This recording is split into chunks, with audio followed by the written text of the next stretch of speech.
Hi guys, and welcome back to my YouTube channel. I don't know if you realized already, but the holidays are about to be over, and what that also means is that the school year is about to start for some of you.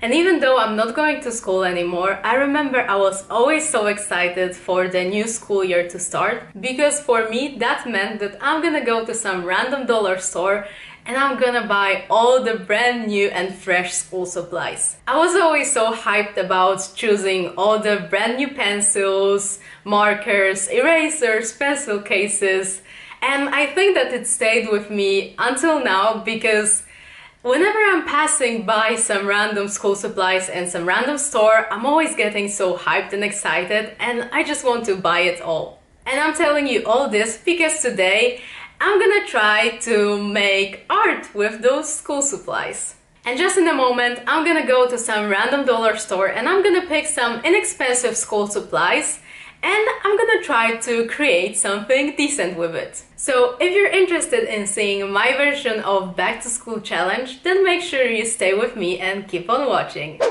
Okay, so firstly I needed to buy some school supplies, and to do that I went to my local dollar store. And of course, as a word of explanation, since you know that I'm from Poland, we don't have dollar stores exactly called dollar stores, but we have something similar, so let's call it like this to be simple and easy.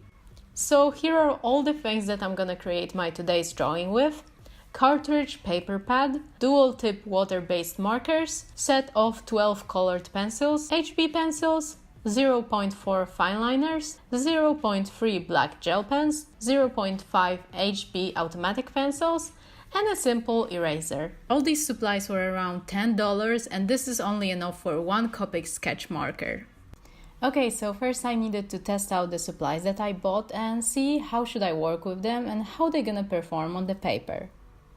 I started my drawing with obviously doing some construction lines. I used the traditional HB pencil to do this, and the first huge drawback of this pencil was that it was so hard to sharpen it up. It was just falling apart all the time and I almost got discouraged from using it at all. Anyways, this pencil was quite bad overall and it was quite scratchy on the paper, and well, it didn't allow me to make smooth and refined lines at all. Once I got enough of using this traditional pencil that I mentioned, I decided to switch to the automatic one. And well, it was like a heaven-sent miracle, seriously. It was so nice and pleasant to use, and I could easily achieve nice and flowy lines as well as all the little details. And speaking about automatic pencils, as you might know from my previous videos, especially from this top 5 art supplies, I'm a total fan of automatic pencils. Not only they are so precise and handy, but they are also super inexpensive.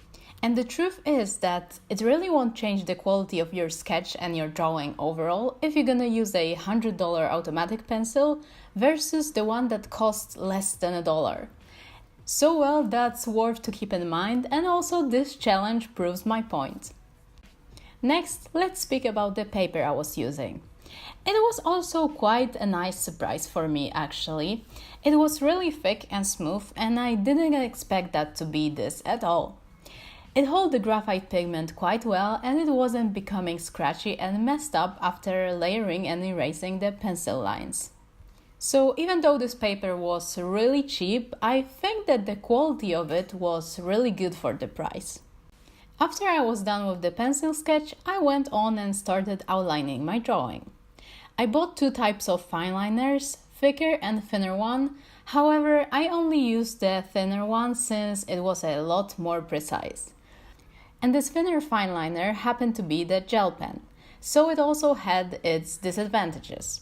It was skipping quite much, leaving those blank white spots while creating the outline.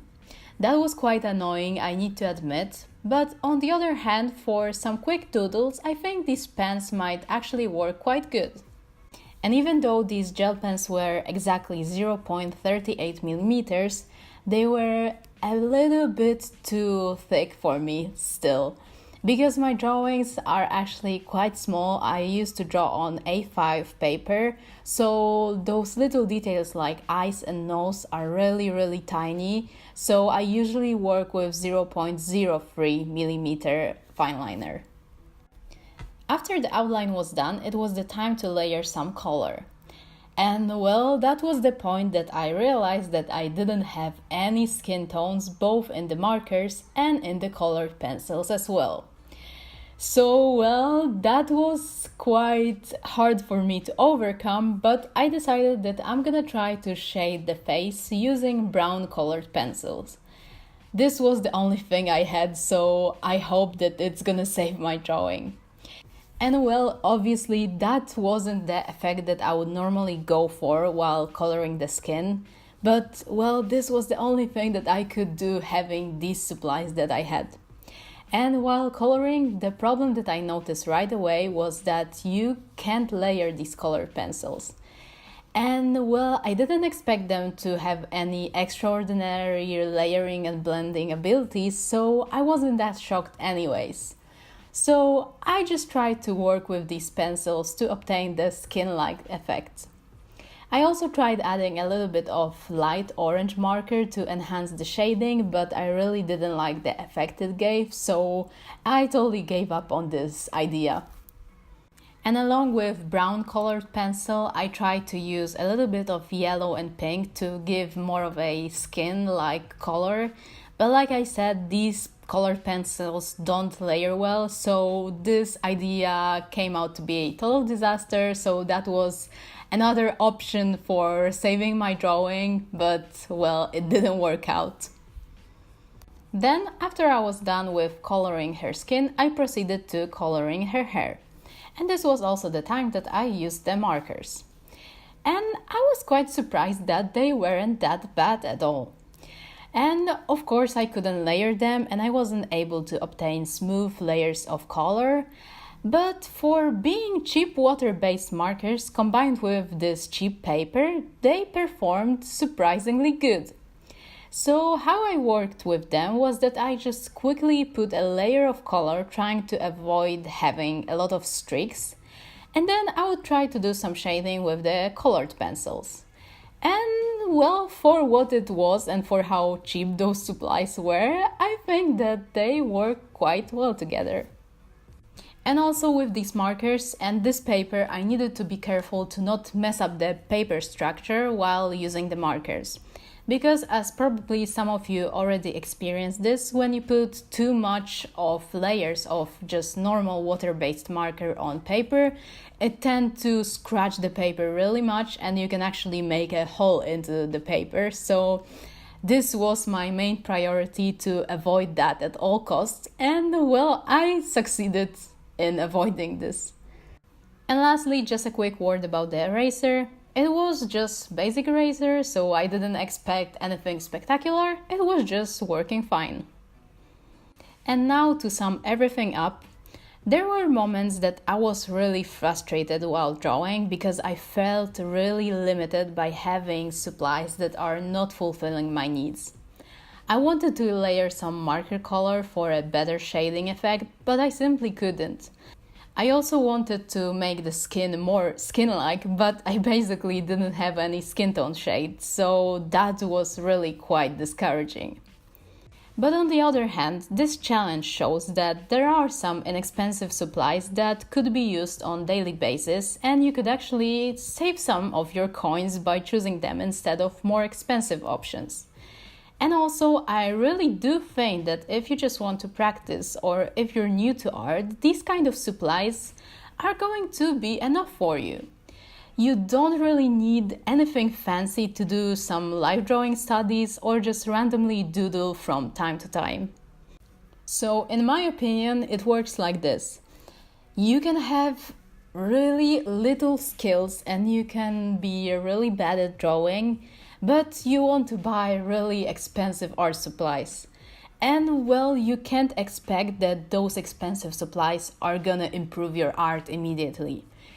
The only thing that can affect your art and improve your art is the hours and hours of work you put into the practice. So, well, that practice can be done with cheap art supplies. You can have really cheap pencils and you can still sketch every day. And that will eventually help you to improve your drawing skills. You can have really cheap fine liner and still practice your lines, practice your outlining skills, and that at the end of the day will make your outlining skills way better. So you get what I'm saying? You don't really need expensive art supplies to be getting better and to improve. So once again, to sum everything up, I think that cheap school supplies are great to practice drawing with, sketch around and study some certain not demanding topics. However, if you are a professional artist, you would probably want to broaden your art supplies collection and use something that will allow your skills to show at the fullest. And here you can finally see a close-up and a picture of the finished drawing, and let me know guys, how do you like this one, considering of course that I was using cheap school supplies. Alright, so that's all for today's challenge video, and well, I'm not gonna lie, it was one of the hardest challenges that I did, but I'm glad that I managed to go through all this and still create something, let's say, decent. And let me know guys, what do you think about my drawing? Did I succeed in this challenge, or should I try a little bit harder? Let me know in the comments. So that's all for today's video. Thank you guys so much for watching, and please hit that subscribe button because I see that a lot of you that are watching my videos are not subscribed to my channel. And believe it or not, but this one subscription that you can press is really much, and that's a huge help for my channel. So please make sure you subscribe. And besides this, you can also follow me on my Instagram account where I post a lot of behind the scenes and work in progress pictures. So yeah, make sure you go follow me there as well. And once more, thank you so much for watching, and I'll be seeing you very soon. Bye! I'm just going with the gut, never had a doubt, felt like this is just a must. Put me in perspective, I'm the deepest in the cut. Everybody tuning in, but this is just for us now.